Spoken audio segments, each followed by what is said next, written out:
Mheshimiwa Naibu Spika, na mimi naungana na wenzangu waliopongeza sana serikali juu ya kukamilisha ulipaji wa fidia katika mradi mkubwa wa Mchuchuma na Liganga, na kwamba mazungumzo ya awali yamekwisha kufanyika na kuna makubaliano ambayo tayari kama mgawanyo wa hisa na muundo wa uwekezaji, lakini kiwango cha mtaji, lakini na muda wa uwekezaji. Sasa Mheshimiwa Naibu Spika, changamoto ya hapa tu ni moja, kwamba waziri ametuletea blank, amesema tu maneno, hajatueleza huo mgawanyo wa hisa utakuwaje, lakini viwango vya mtaji kinachotakiwa kitakuwaje, na muundo wa uwekezaji utakuwaje, na muda wa uwekezaji utakuwaje.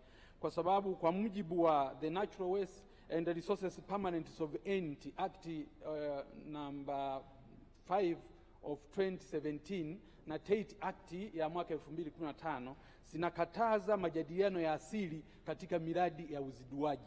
Kwa hiyo haya mambo yanatakiwa kuweka wazi ili wote tuende kwa pamoja, hasa katika mradi mkubwa kama huu ambao tulitegemea kwa muda mrefu katika taifa letu.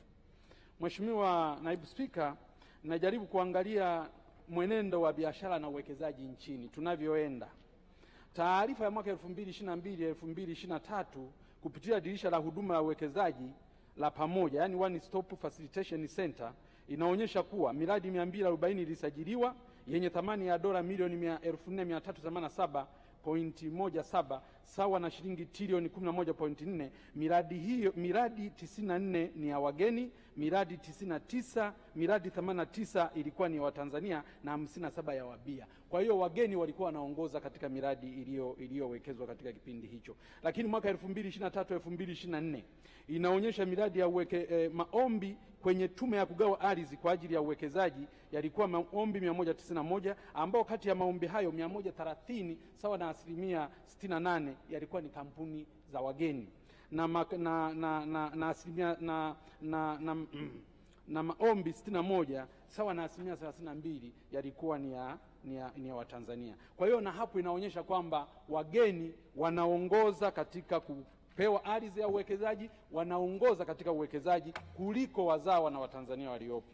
Lakini baadhi ya wawekezaji hapa ndani ya nchi, baadhi ya wawekezaji wa ndani wanalalamika kunyang'anywa kazi na wageni. Mfano, mfanyabiashara maarufu hapa nchini, mbunge mstaafu wa Igunga, Mheshimiwa Rostam Azizi, alinukuliwa na vyombo vya habari akisema, akilalamika wazawa kunyimwa kazi nyingi na kupewa wageni, huku akionya kuwa hakuna nchi duniani iliyowahi kupata maendeleo kwa kutegemea wageni.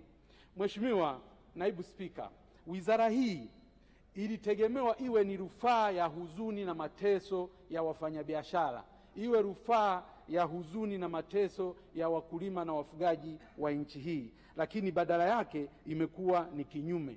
Imekuwa ni wizara ambayo imekuwa ikihalalisha kuuawa kwa biashara nchini, imekuwa ni wizara ambayo imekuwa ikihalalisha kuua uwekezaji nchini, ajira na hata kodi za serikali. Ni wizara ambayo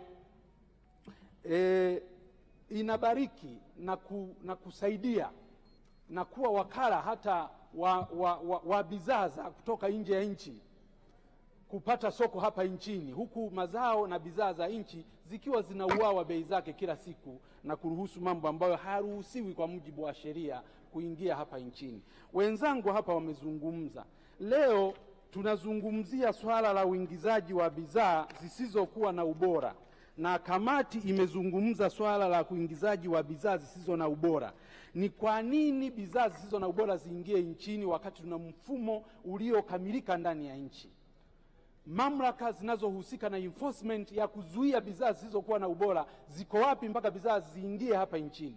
Unazungumza mpaka nondo zinaingia nchini. Nondo zikiingia nchini ambazo hazina ubora, maana yake tunaenda kujenga madaraja ambayo hayana ubora, tunaenda kujenga zahanati ambazo hazina ubora, tunaenda kujenga vitu ambavyo havina ubora na vyenye madhara makubwa.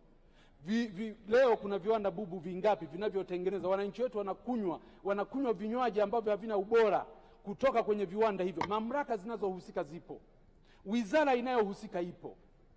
Leo hii kupitia wizara hii waliondoa swala la kigezo cha COC kuwa kigezo cha kuingiza bidhaa nchini, cheti hicho kuwa ni kigezo muhimu cha kuingiza bidhaa hapa nchini. Ikaondolewa hapa, tukakataa.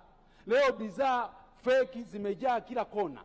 Kila mtu anakiri leo, kamati imekiri bidhaa zisizokuwa na ubora. Una bidhaa za umeme, una vifaa vya umeme ambavyo havina ubora, wananchi wetu wanalipukiwa kule.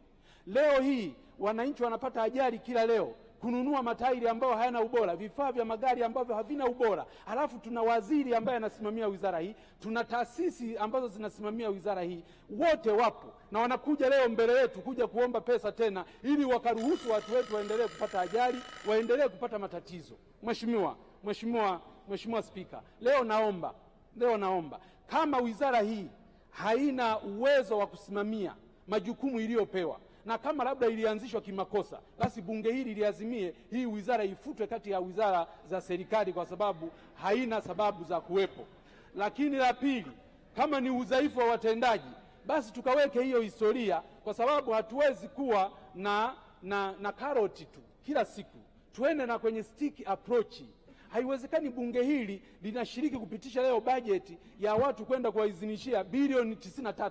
Alafu wanachoenda kufanya ni kwenda kuangusha uchumi wa nchi, wanachoenda kufanya ni kwenda kuharibu afya ya Watanzania, wanachoenda kufanya ni kuua kodi za Watanzania, wanachoenda kufanya ni kuua uwekezaji hapa nchini.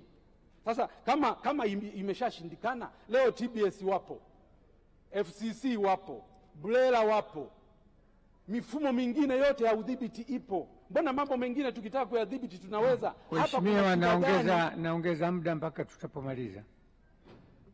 Hapa kunakuwa na changamoto gani ambayo inatufanya tushindwe kusimamia? Na kama mtu anashindwa kusimamia, sheria zinampa uwezo wa kusimamia, ameshindwa kusimamia, kuna mambo mawili: moja, ni dhaifu katika usimamizi, ni mdhaifu katika usimamizi. Lakini jambo la pili, kama sio mdhaifu kwenye usimamizi, maana yake biashara zinazofanyika za ovyo ni za kwake, au anaubia na hao watu ambao wanazifanya biashara hizo. Na Mheshimiwa Spika, kwa jambo hili lilivyo nyeti, ambalo linagusa afya za Watanzania, ambalo linagusa uchumi wa Watanzania, ambalo linagusa kodi ya Watanzania, na hatuwezi kukutana hapa kila siku tena kuzungumza hayo, kama sio wizara kuvunjwa, basi hii kama ni utendaji mbovu wa watu walioshindwa kusimamia, waziri na watu wake, ikiwezekana. Asante Mheshimiwa, naomba dakika moja tu nimalizie. Mheshimiwa Mpina, asante. Kuna wachangiaji wengine kama 18 hapa. Nakushukuru. Mheshimiwa, tuna wageni walioingia bungeni muda